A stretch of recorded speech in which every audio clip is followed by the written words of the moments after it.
এবার নজর রাখবো দক্ষিণ চব্বিশ পরগনার দিকে। দক্ষিণ চব্বিশ পরগনার পাথর প্রতিমায় ফের বাঘের আতঙ্ক।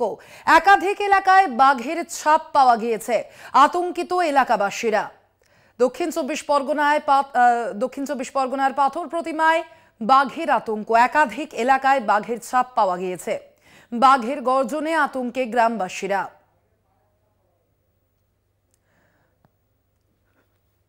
দক্ষিণ চব্বিশ পরগনার পাথর প্রতিমায় বাঘের আতঙ্ক, একাধিক এলাকায় বাঘের পায়ের ছাপ পাওয়া গিয়েছে। এ বিষয়ে আমরা আরো বিস্তারিত জানবো। ফোন লাইনে রয়েছেন আমাদের প্রতিনিধি মানুষ প্রধান। মানুষ, কি জানা যাচ্ছে এই মুহূর্তে? দেখো সোনালী, তোমাকে প্রথমে বলে রাখি, পাথর প্রতিমা বিধানসভার শ্রীধরনগরে গতকাল বাঘের পায়ের ছাপ দেখে আতঙ্কিত ছিল এলাকাবাসীরা। আজ থেকে সকাল থেকে ও গতকাল থেকেই আবার উপেন্দ্রনগরে, পাথর প্রতিমার উপেন্দ্রনগরে বাঘের গর্জন শুনে এলাকায় মানুষের আতঙ্কিত রয়েছে।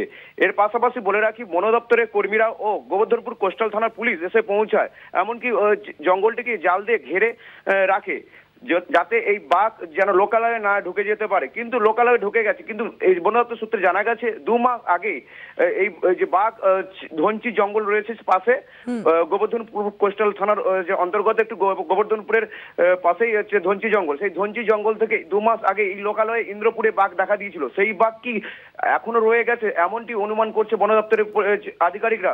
কিন্তু ইতিমধ্যে গতকাল রাত্রে থেকে আজও পর্যন্ত বন দপ্তর কর্মীরা নজরদারি রেখেছে, এমনকি নৌকা পথে, নদী পথে নজরদারি রেখেছে। এর পাশাপাশি বলে রাখি যে সমস্ত ছোট যে ডিঙিগুলো রয়েছে তাদেরকে নদীতে নিষেধাজ্ঞা করা হয়েছে বন দপ্তরের কর্মীদের পক্ষ থেকে। সোনালী, ধন্যবাদ তোমাকে মানুষ।